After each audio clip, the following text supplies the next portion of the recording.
This is the Lone Crater YouTube. We hope this video helps. You start by confirming which side is printable.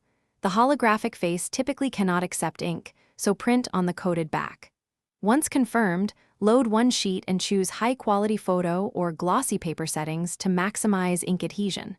Print a single test to check color, alignment, and scaling. Make small adjustments if registration shifts.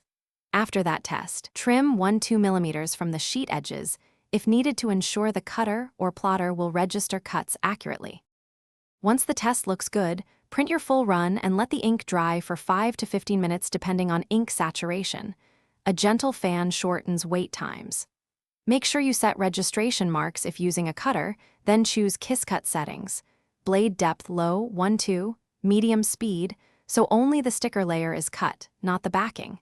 If you plan to laminate for durability, wait until the ink is bone dry before applying film or spray to avoid bleeding and preserve holographic reflectivity. You finish by cutting or peeling the Kiss Cut stickers from the carrier, then position and apply them with a low-angle peel and a firm burnish to eliminate air pockets. Make sure the receiving surface is clean, dry, and oil-free.